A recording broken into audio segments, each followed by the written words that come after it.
Once upon a time, in a faraway village by a great river, there lived two brothers named Antic and Jonik. Jonik was a kind-hearted and patient man, always eager to help others, and it was with gratitude that he took over the running of his parents' farm once they had become too old to care for the animals. Jonik was a successful farmer and soon married a beautiful woman who was as gentle and hard-working as he. Antic helped his brother at the beginning, but he soon tired of farming and moved on from one job to another, first becoming a carpenter's apprentice, then a baker's assistant, and then a blacksmith's assistant. Being a lazy man, Antic was unable to stay in any one job and would always move on when the work became too hard or tiresome.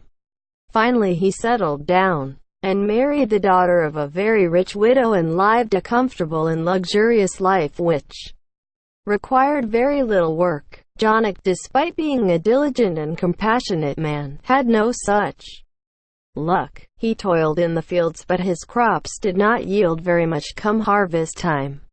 The wheat that did grow was soon beaten down by angry storms and merciless winds, and his cattle were plagued by disease and hunger. His wife fell ill, and just as she began to recover, 4 of his children were struck down by yellow fever.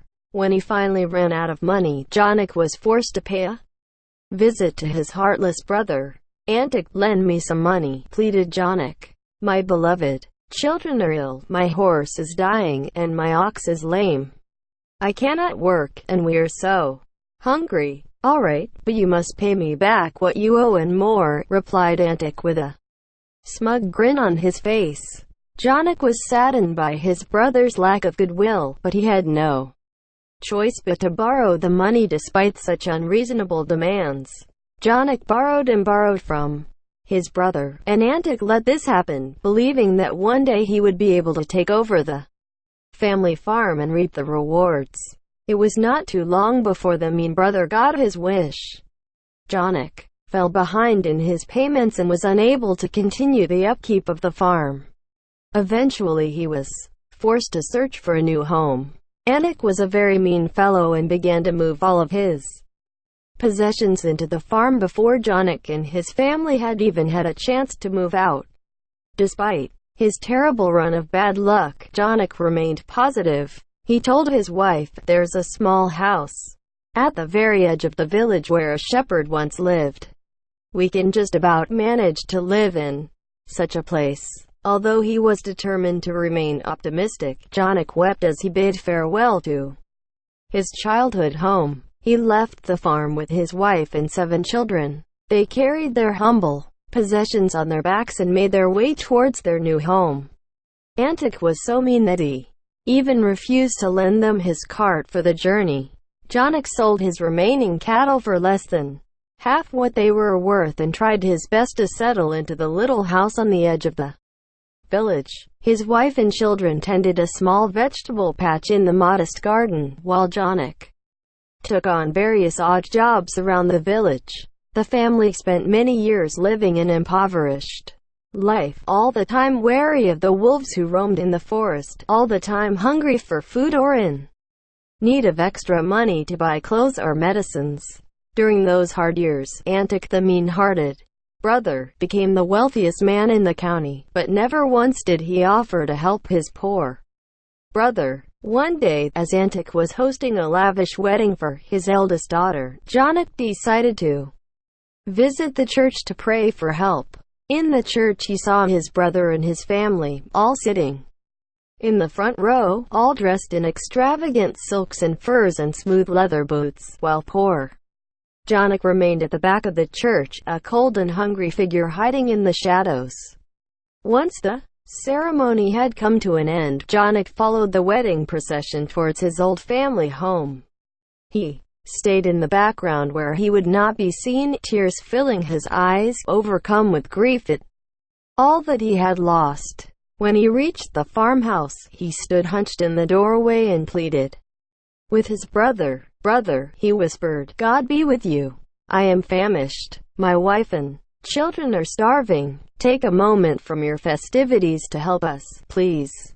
We don't help Idle creatures. Upon seeing his poor brother, Anik growled, "I do not help idle creatures," and with that he grabbed a bone with barely a few scraps of meat on it and thrust the feeble offering into his brother's hands. Janek was overcome with despair and anger at how his own brother could treat him so callously. He took the bone and ran from the farm into the cold, dark night. It was not long before Janek found himself on the bank of the river. A strange voice inside his head whispered, "Why must you suffer so? Jump in, jump in. The water is deep. You can finish this." But Janek knew that he could not leave his family to fend for themselves. He slumped down onto the damp grass and began to gnaw on the scraps of meat still left on the bone his brother had given him. Suddenly, Janek felt a cold hand on his shoulder. Then a quiet voice said, "Give some meat to me. Give some to me too."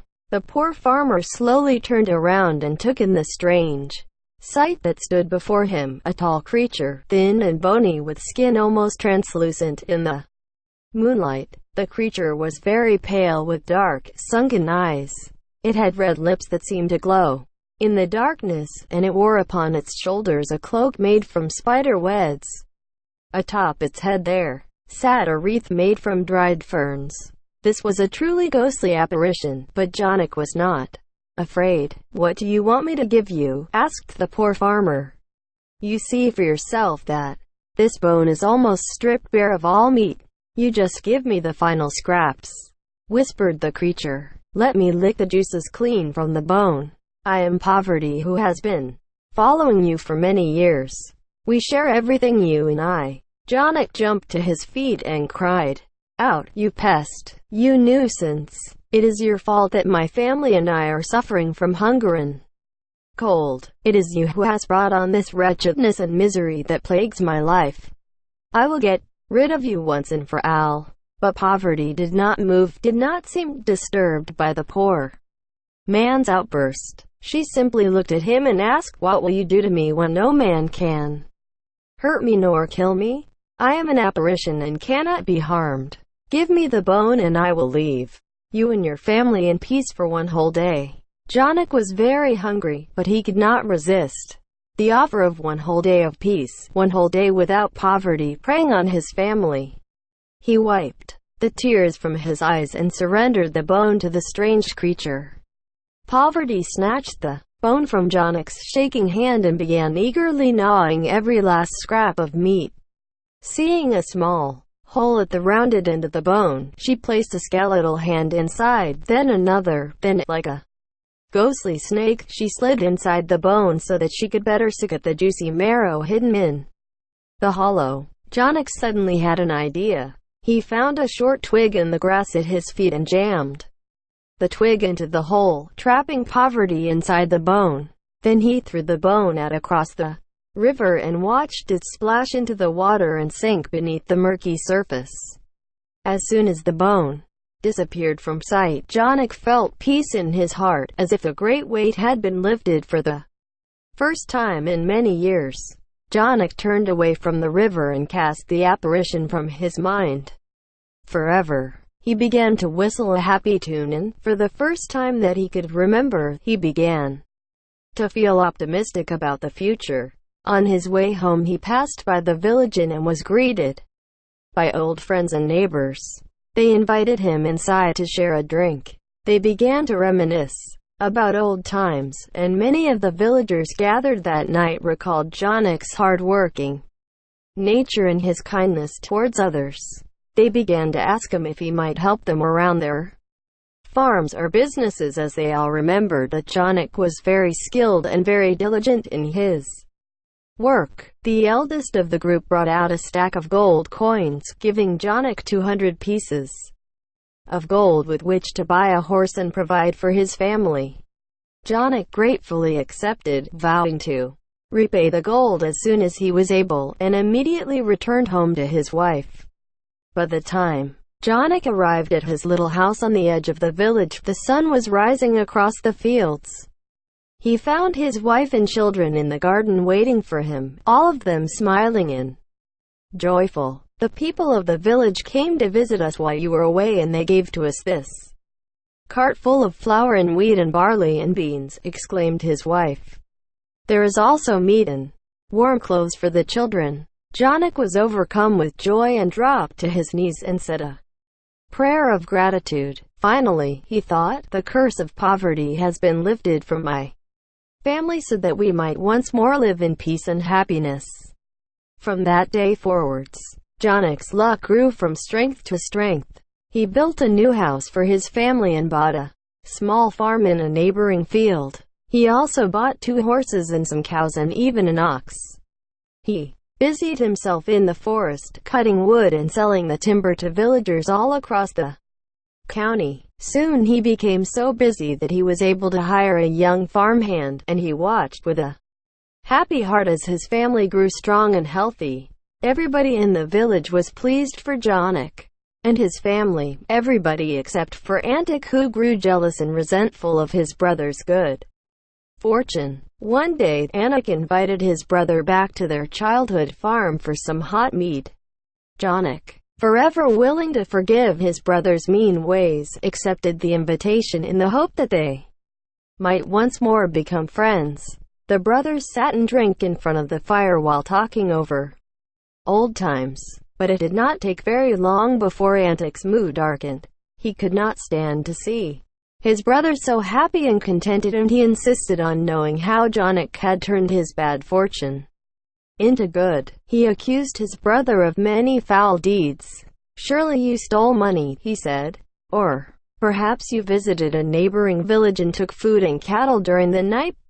Janek was hurt that Antic should think he had gained good fortune by dishonest means, so he decided to confide in his brother, and told him all about how poverty had haunted his family for many years and how, in the end, he had tricked poverty by trapping her inside the bone and casting her into the river during the night. This news was exactly what the treacherous brother had been waiting for. After bidding Janek farewell, he waited until nightfall and then ran down to the river as fast as his legs would carry him. Once there, he jumped into the river and dived down into the murky waters in search of the bone. Eventually his hands landed upon the bone, which had settled among the tall weeds in the riverbed. Antic swam to the surface and climbed out onto the riverbank, and hastily pulled the twig from the hole in the end of the bone. There was a whooshing sound and a very bright light, which made Antic drop the bone in fright. Poverty appeared before him and swept him up into her arms, singing at the top of her voice, "Oh, my savior, you have freed me. Now it is you who I will faithfully accompany until the day that you die." Anna grew uneasy. "Not me," he cried. "It is my brother whom you must haunt." "No, my friend, his poverty.